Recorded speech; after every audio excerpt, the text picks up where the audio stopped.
Zee 24 तास एक पाऊल पुढे. हा प्रश्न मी असा करता विचारतोय की पूर्वी तुमच्या प्रत्येक आंदोलनाची वक्तव्याची शिवसेनेकडनं खिल्ली उडवली जायची, उपहास व्हायचा, टीका व्हायची.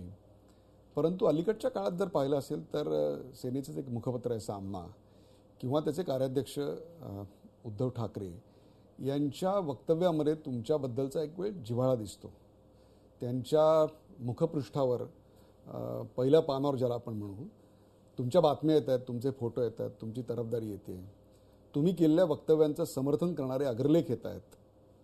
या सगळ्याचा काय अर्थ काढायचा? कसं होतं, हे दोन्ही बाजूनी ह्या सगळ्या गोष्टी असतात. शेवटी बदल हे प्रगतीचं लक्षण असतं आणि बदल हा घडतच असतो.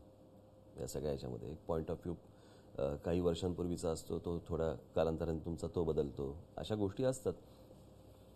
तर त्याचे लगेच राजकीय गणितं कशी लावायची जे आता सध्या सुरू आहे, मी काय त्याची किती राजकीय गणितं लावावीत ह्या मनस्थितीत आत्ता तरी नाही आहे. मला असं वाटतं की मी माझ्या परिवाराला भेटलो, यातच जास्ती मला आनंद आहे. शेवटी काही झालं तरी तो उद्धव राजकारणामध्ये जरी आम्ही वेगवेगळे असलो, शेवटी भाऊ आहे तो माझा.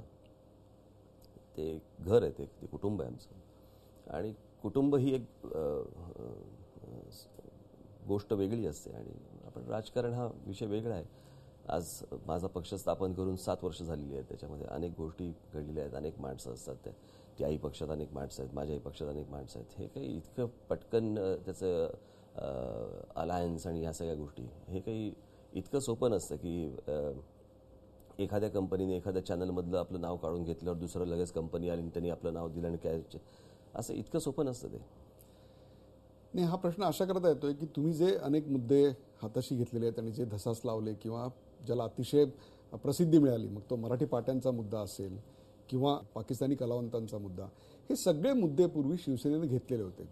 आणि एक प्रकारे त्यानंतर तुमच्यावर अशी एक टीका झाली की तुम्ही शिवसेनेचाच अजेंडा पुढे चालवताय किंवा त्यांचे मुद्दे तुम्ही हायजॅक केले. कसं असतं, ह्या सगळ्या ह्याच्यामध्ये बघायला गेलं तर मराठीचा मुद्दा मग अगोदर आचार्य यात्रेंनी मांडला आहे, माझ्या आजोबांनी मांडला आहे, अनेक लोकांनी मांडला आहे.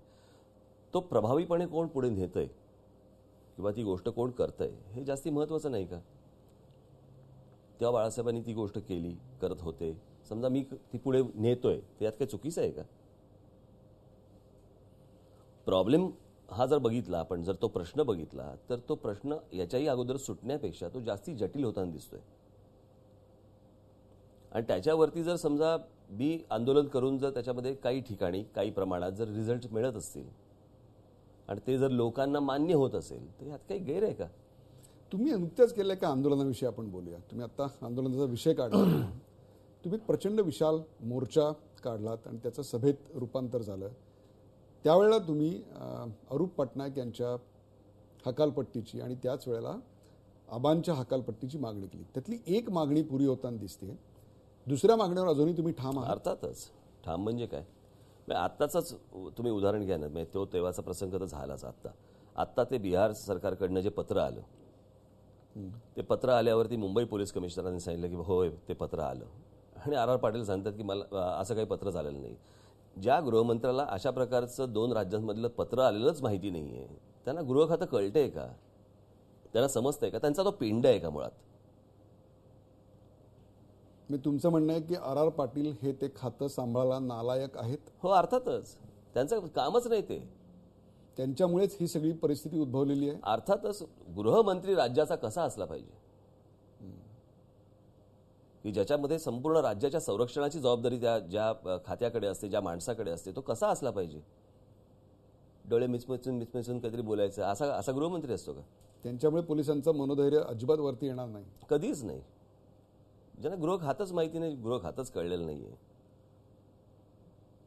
त्यांच्याकडे कसं काय होणार मला सांगा.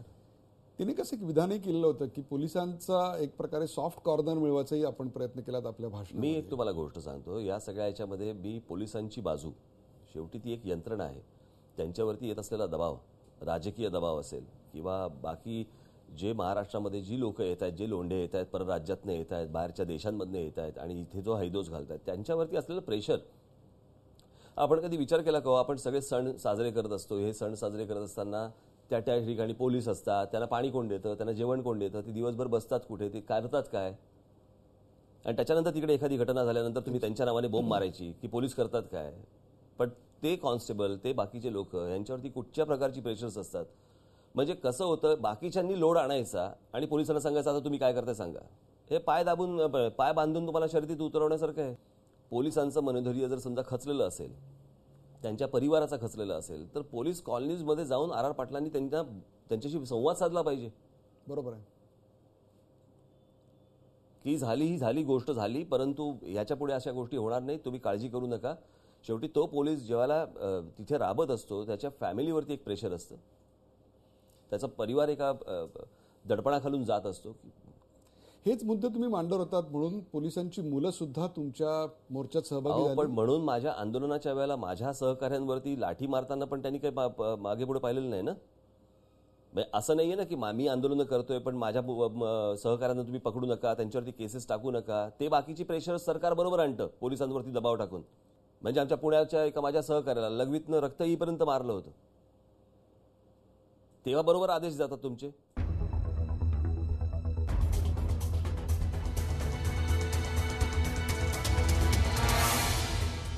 झी 24 तास एक पाऊल पुढे.